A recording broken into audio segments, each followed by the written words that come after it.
చిత్తూరు నగరంలోని ప్రముఖ పుణ్యక్షేత్రమైన కోదండరామస్వామి ఆలయంలో బ్రహ్మోత్సవాలు ఘనంగా జరుగుతున్నాయి. వచ్చే నెల 9వ తేదీ వరకు బ్రహ్మోత్సవాలు నిర్వహిస్తున్నట్లు ఆలయ ధర్మకర్త వెంకటేశ్వర్లు గుప్తా ప్రధాన అర్చకులు వేణుగోపాలస్వామి తెలిపారు. ఆలయంలో శ్రీరామనవమి వేడుకలను కన్నుల పండుగగా నిర్వహించినట్టు చెప్పారు. ఏప్రిల్ 1వ తేదీన గరుడ వాహనం, 6 అశ్వవాహనం, 8వ తేదీన శ్రీ సీతారామ కళ్యాణం నిర్వహిస్తామన్నారు.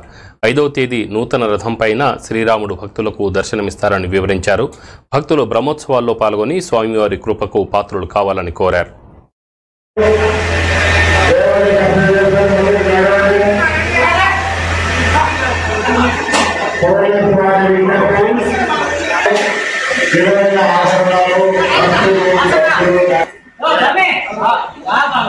అతి పురాతనమైన కోదండరామస్వామి దేవాలయము ఎంతో ప్రసిద్ధిగాంచింది.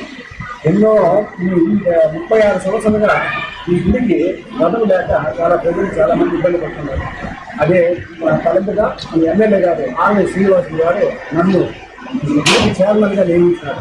దానికి న్యాయం చేయాలనే ఉద్దేశంతోనే నేను ఎంతో కష్టపడి దాఖలు సేకరించి నేను కానీ మా ధర్మకర్త రాజా కానీ అయ్యవారు కానీ మేమంతా ఎంతో కష్టపడి ఎన్నో దగ్గర తిరిగి అదే కడమలు దగ్గర పోయి అక్కడ పోయి కనుమలు వేసి రథాన్ని తీసుకొచ్చి ఇక్కడికి అంటే ప్రజలకు సంతోషపరిచినారు. రాజకీయ నాయకులు కానీ మన మీడియా వాళ్ళు కానీ అందరూ కూడా తోటి సహాయ సహకారాలు పూర్తిగా అందిస్తున్నారు. కాబట్టి ఈ బ్రహ్మోత్సవాలు నిర్విఘ్నంగా జరపబడుతూ ఉన్నాయి.